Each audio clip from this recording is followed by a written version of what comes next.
Now we start chapter 3, selecting distributions. So that is probability distributions.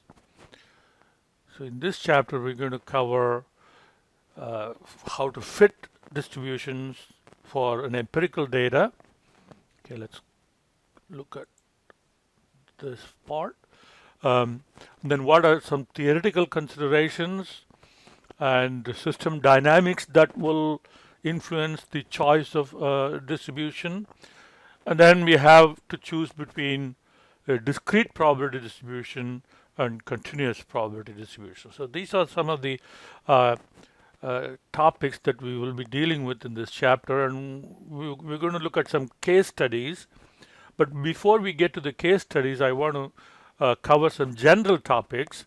So it's kind of in a different order than what it is presented, what is presented in the textbook.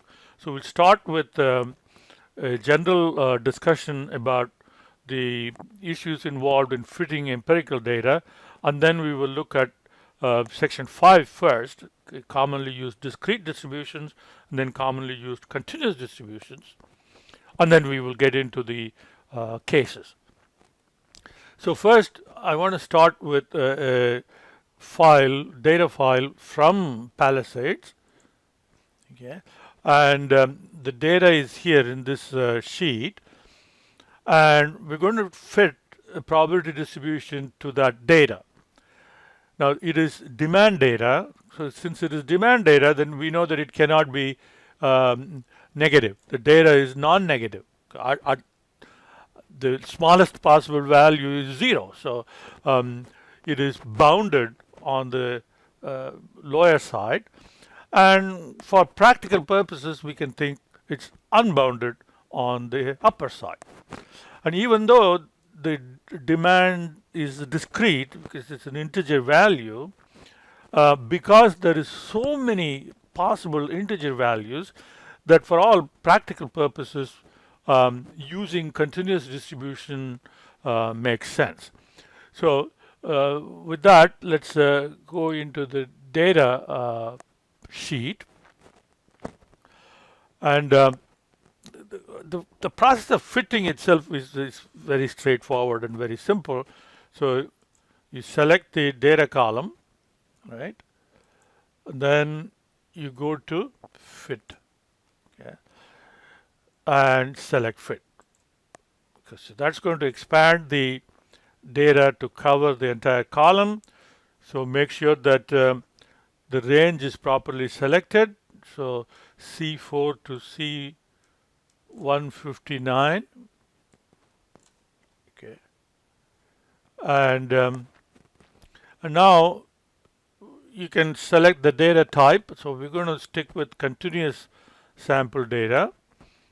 Okay, and then what kind of distribution we want at risk to consider. Okay, so here the lower bound and upper bound by default are selected as unsure. So we want to change that. Okay, we want lower bound to be 0, and then that makes some changes to the possible distributions that at risk suggests for us. Okay, and then we have upper bound. Okay, so bounded but unknown. Well, yeah, we could select that, or we could select open-ended. So let's select open-ended. Okay, so now that narrows down the theoretically possible distributions given these parameters, right?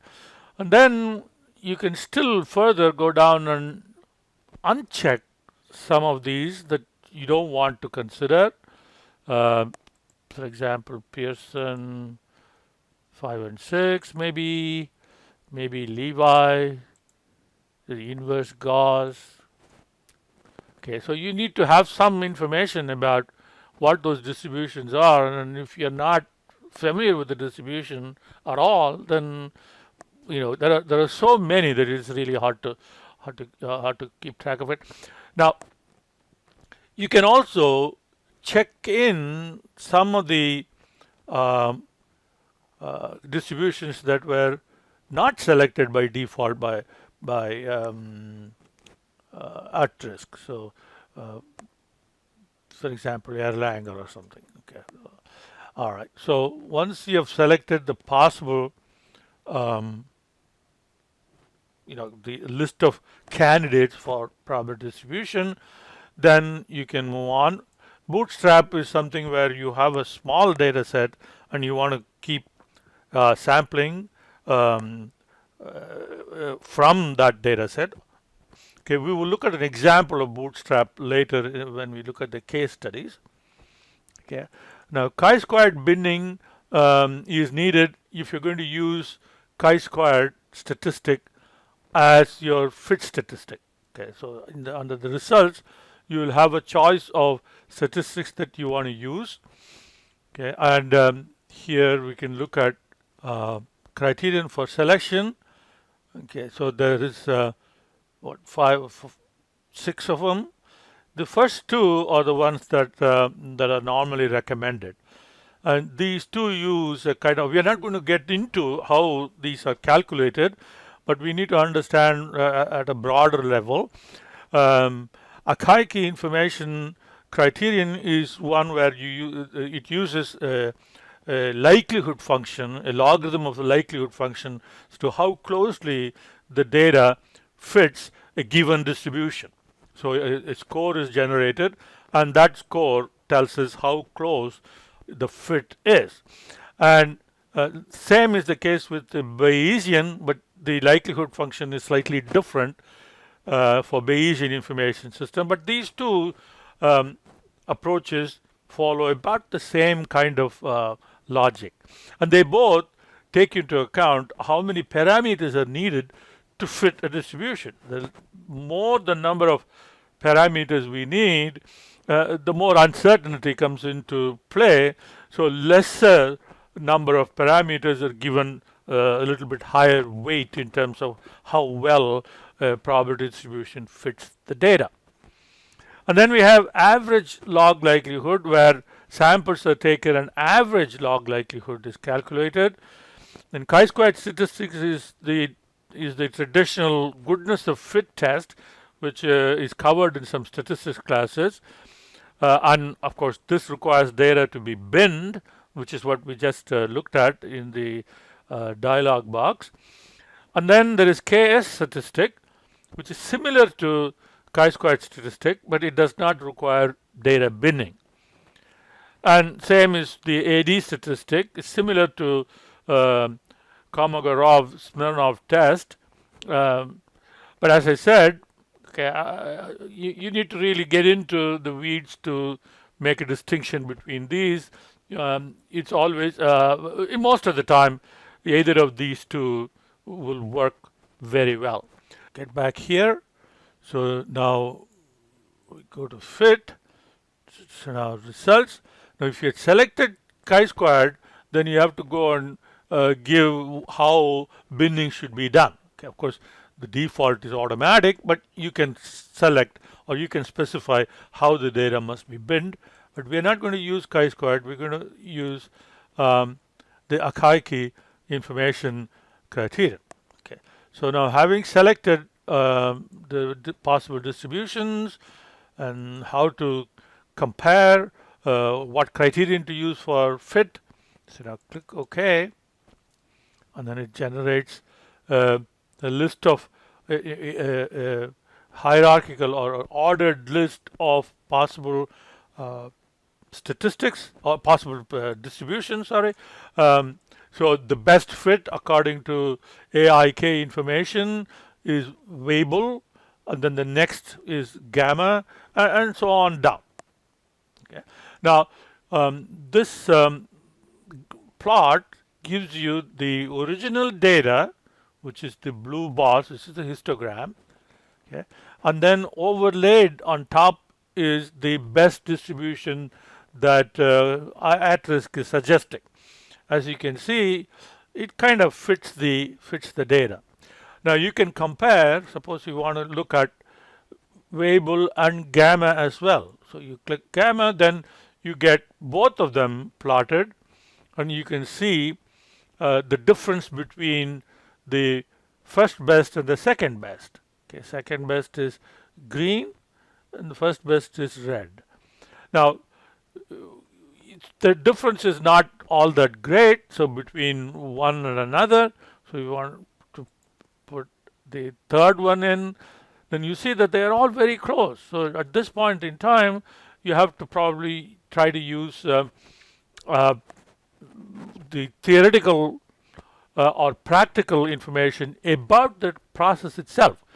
The demand data, what is it likely to be, and bring in some empirical information from people who have the experience about the data, and you can bring that in to layer along with the suggestions given by the selections given by at risk.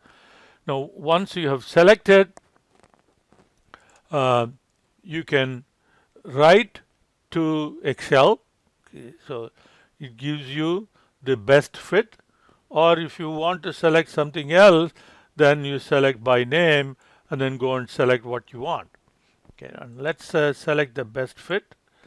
Okay, and so it tells you what that distribution parameters is going to be. Then click next, and then you can specify the cell where the distribution should be inserted. So click check that. So now the distribution is inserted. Now we can also go to fit manager, and here is that fit. So click the settings and go to selected fit. Okay, and now if you want to copy paste the plot, then you can click that one, click export. Okay, and chart in Excel. Okay, so you can either say native chart or picture. So let's keep it native Excel chart. Okay, so you can select custom location to put it into, say, here. Okay, so now we have the chart inserted in Excel. Now you can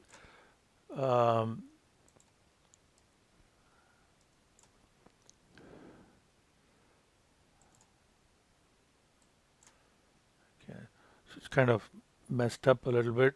Now you can also just copy the graph and then do Control V to paste it, which looks better than the one that was fitted with native Excel. So let's do it that way. Okay, close that. So here is the probability distribution that at risk is selected for our data.